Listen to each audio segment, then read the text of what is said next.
Menarik pagi ini. Perdana Menteri dakwa pembangkang terus mainkan propaganda tipu penyokong mereka. Muhyiddin dakwa tuduhan cuba rasuah agung sebagai fitnah jahat dan keterlaluan. PAS akui tidak selesa dengan kelakuan Sanusi berdakwah hingga lewat pagi. Rafidah Aziz seru semua pihak benarkan kerajaan berkhidmat sehingga habis penggal.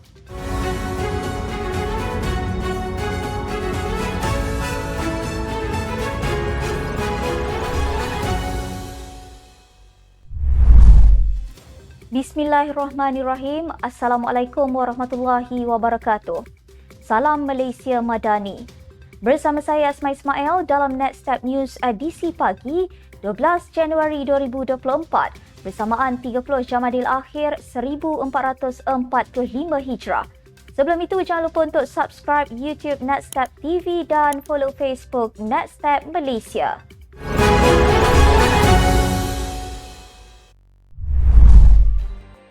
Tunku Mahkota Johor, Tunku Ismail Sultan Ibrahim berkenan menerima menghadap Perdana Menteri Datuk Seri Anwar Ibrahim sempena lawatan beliau ke negeri itu.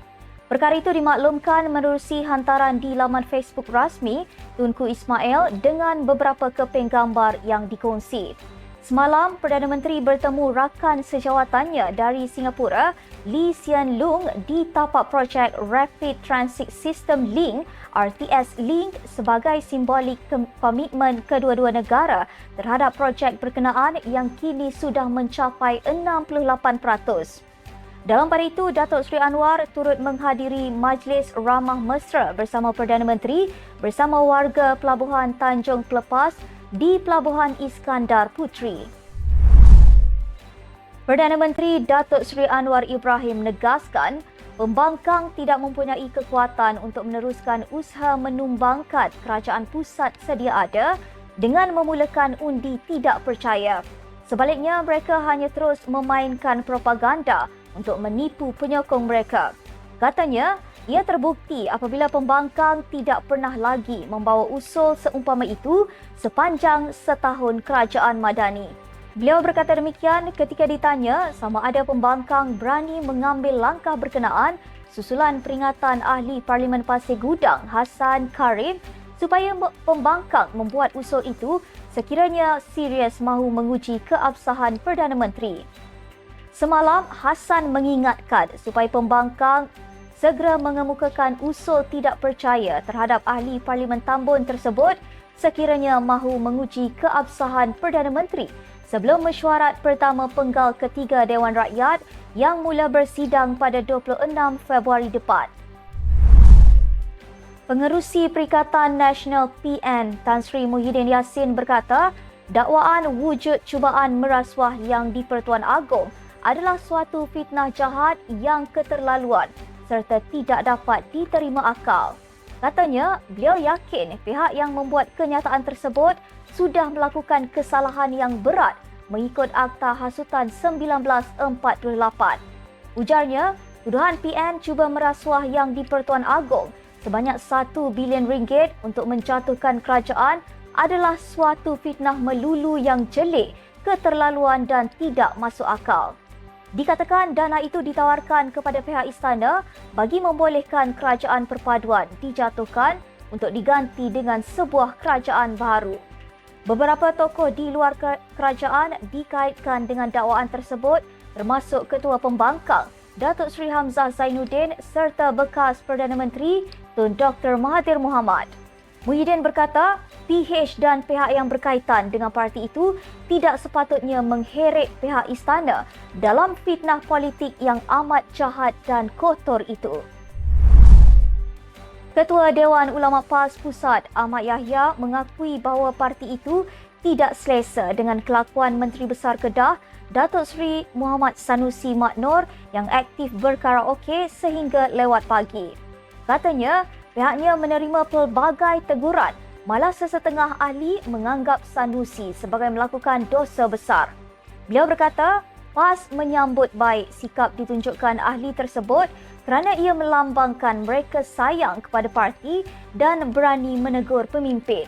Ahmad yang juga Pesuruhjaya PAS Kedah serta ahli Parlimen Pokok Sena berkata ahli parti berasa tidak wajar Sanusi melayan anak muda menyanyi sedangkan mereka sendiri diminta bermunajat, qiyamul lail, berzikir dan seumpamanya.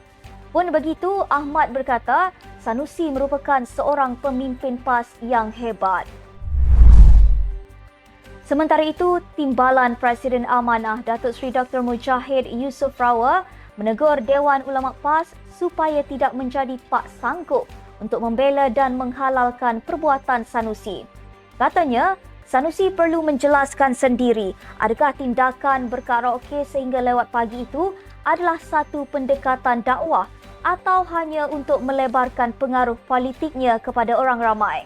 Beliau juga bertanya, adakah berkaraoke dengan wanita-wanita ajnabi boleh menarik lebih ramai untuk mengenali Islam?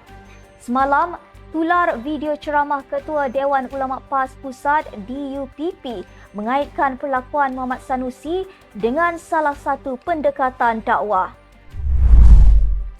Ahli Parlimen Sungai Petani Taufik Johari berkata, wakil rakyat kerajaan terutama daripada PKR terbukti yakin dengan tahap sokongan terhadap Perdana Menteri Datuk Seri Anwar Ibrahim. Beliau merujuk kenyataan ahli Parlimen Pasir Gudang Hassan Abdul Karim yang mengatakan sokongan terhadap Perdana Menteri harus diputuskan melalui undi percaya di Dewan Rakyat, bukan berdasarkan akuan berkanun SD. Katanya, PMX telah membuktikan beliau memperoleh sokongan dalam Parlimen sejurus mengangkat sumpah pada tahun lepas. Justru, Taufik berkata, sekiranya benar pembangkang menyatakan PMX sudah hilang majoriti, sila guna saluran dan pembuktian yang sama, iaitu di Parlimen. Tegasnya, pendapat Hassan itu juga menunjukkan tidak ada amalan menurut perintah secara membuta tuli dalam PKR kerana sesiapa saja boleh memberikan pandangan. Bekas Menteri Perdagangan Antarabangsa dan Industri menyeru semua pihak supaya meletakkan kepentingan negara di atas pertimbangan lain, sekaligus membenarkan kerajaan ketika ini berkhidmat sehingga habis penggal. Tan Sri Rafidah Aziz berkata, terdapat banyak perbincangan mengenai rancangan untuk menjatuhkan kerajaan sedia ada dengan langkah yang dipanggil langkah Dubai dan sebagainya dan tawar-menawar dalam kalangan parti politik. Katanya, meskipun perkembangan sedemikian cenderung untuk dimaafkan sebagai demokrasi sedang berjalan, adalah penting untuk diingatkan bahawa yang paling penting ialah kepentingan negara dan rakyat. Justru katanya, sebarang percubaan untuk menjatuhkan kerajaan adalah resepi ketidakstabilan. Katanya, rakyat akan berasa tidak selamat manakala mereka yang berurusan dengan Malaysia seperti pelabur sama ada yang sedia ada dan bakal pelabur akan tidak berminat untuk berada di Malaysia. Sekian sahaja untuk edisi pagi ini. Ikuti perkembangan semasa isu-isu panas politik Malaysia setiap hari hanya di Netstep News. Jangan lupa untuk follow Facebook Netstep Malaysia dan subscribe YouTube Netstep TV. Netstep Malaysia menjangkau informasi, mengorak inspirasi. Saya Asma Ismail. Assalamualaikum dan salam sejahtera.